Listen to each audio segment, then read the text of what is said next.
May I now request our panelists to, for shifting business model, may I welcome Mr. Vishal Kapoor, General Manager, Wealth Management South Asia, Standard Chartered Bank. Mr. Sumit Ved, MD CEO, Freedom Financial Planners. Mr. Rajiv Gupta, Executive Director, SBI Life. Mr. Siddharth Shah, Chairman, BSE Brokers Forum.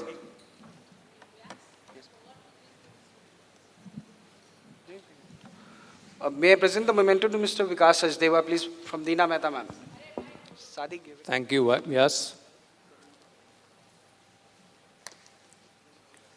Okay, I have the very unenviable task of firstly following on the footsteps of a fantastic discussion we've had all this morning. And I think some of the audience did point out that we've been really to the point and come to the heart of the issues. And the second is, of course, being the panel just before lunch. So I will request all of you to be with us for the next half hour, 40 minutes or so. I do have the pleasure of a very, very experienced and an eminent industry panel with me. So my job for the next half hour is to try and see if we can bring out some of the experiences from some of our eminent panelists to address the topic of how the business is changing and what we can do to keep in step. So with that, the first thing I thought we should talk about is really one of the fundamental changes we've seen over the last 4 or 5 years. Markets have been tough. Regulations have been probably tougher.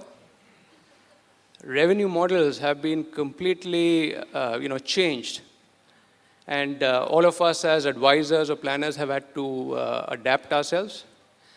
And the customer, that we are trying to build a relationship with and trying to advise, a lot of that face-to-face mostly, is actually becoming, of course, that the youth is really going online and prefers to do it yourself or herself. So a lot of times, I think advisors to come and tell me that, look, I gave all the advice, but the customer went online and bought it cheaper. So how do we deal with some of these challenges? And I thought I'll start with Sumit's experience on this, having set up, of course, a very successful advisory practice, Sumit. Firstly, if you can give us some comments and some experiences that you can share with the audience, what are the basic building blocks in your mind to manage the change that we've seen over the last 5 years?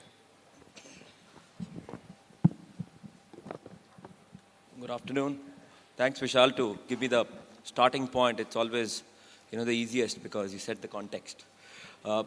In my experience, it's a very interesting, times for the market. In fact, it's very exciting times, though the mood always in forums like this remains very somber and questioning.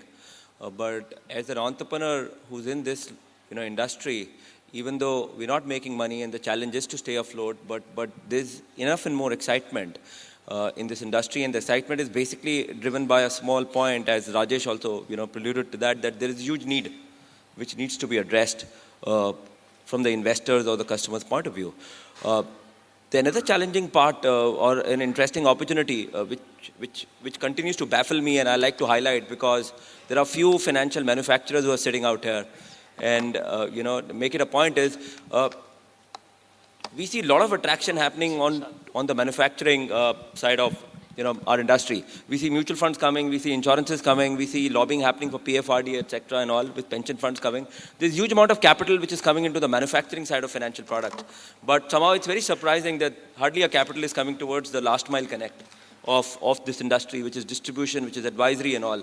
And if you really see, in my view, I like to really highlight the biggest challenge is there is quality of advisors available, but they don't have sufficient capital to grow their practices because there is nowhere you can go currently in the market and try and generate money to set up your own businesses, which are scalable businesses itself. And it's very surprising.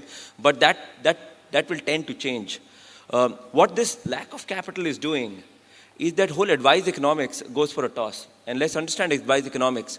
We have been talking about real estate and gold in our first session. But if you look from an advice economics, which in a very simple way, it means that as an advisor, when I go and address certain calls for my customers, what kind of a money can I make per call? And what kind of money can I really make about it? Is becoming very, very challenging. And as a result of which, at the retail level, which let's say we define from 0 to 10 lakhs or up to 25 lakh rupees, advice economics is making sure that you don't make money. And that's why you see most of the advice is moving towards HNI. And there's huge virgin market, which is retail, which is lying idle because advice economics doesn't let you go and, deliver advice. And that's where you need to charge fee. When we talk about real estate and gold, what we are forgetting is from an advisory or a transaction commission point of view, they're still very attractive. So, if you're advising a real estate deal to someone, A, the size is big, B, you earn 1.5%, 2%, and that's sufficient enough for people to be excited in, developing this industry. Jewelers are earning huge amount of money selling golds. That is not happening on the retail side of the retail financial products. So, advice economics is something which is driving this industry. And to me, the best way out of this is charging fee. And to me, in our experience at Freedom, Indian investors are very keen to pay. In fact, they're more keen to pay than most of us advisors really agree to. And second, they're very keen to share data. And unless you take data, you can't do financial advice. So to me, the opportunity is the end consumer is ready to pay and ready to share data. And the challenge is most of us sitting in this room don't agree to that. So hence, I'm very excited about the future. Thanks, Sumit, for sharing that insight. And I think a lot of us in the room feel that, we just hope it was that easy to sort of try and charge the fee that you spoke about. Because we do come across, and I know a lot of you will agree, a lot of situations where we can spend, half an hour, 45 minutes, an hour, negotiating the last 25 basis point of fee with the customer. And, when these are products sometimes that have, sort of holding tenors of 3 years or 5 years, and you wonder whether it was really worth it for the client or for you to, negotiate the 25 basis point.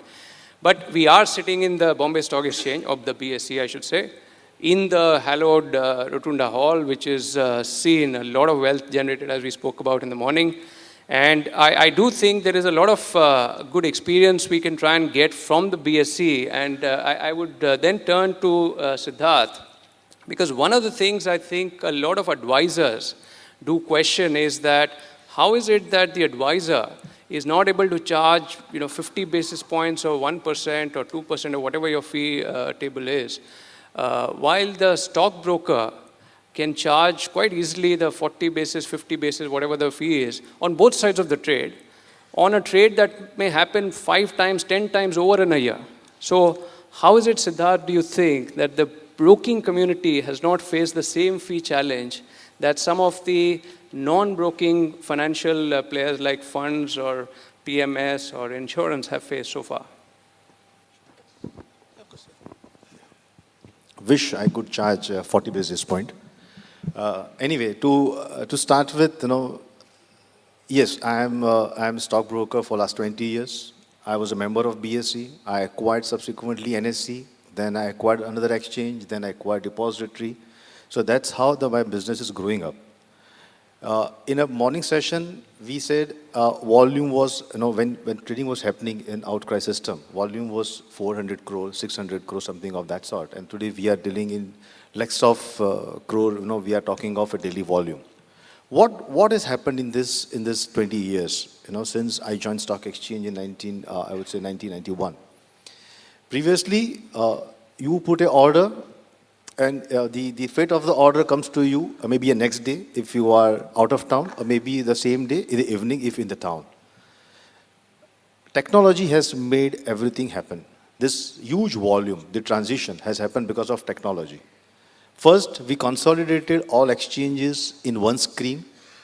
Subsequently, we transferred the screen to your office or to your house or to wherever you're operating from by way of internet and giving all, CTCL solution, IML solutions.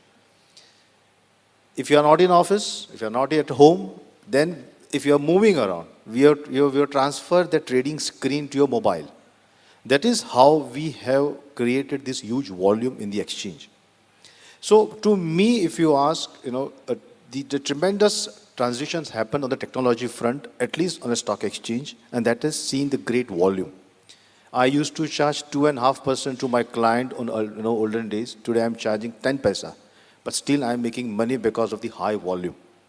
But of course, cannot be compared with the topic what we are discussing here, because our fee was based on execution. We are talking here is sincere advice. We are managing a wealth of a person.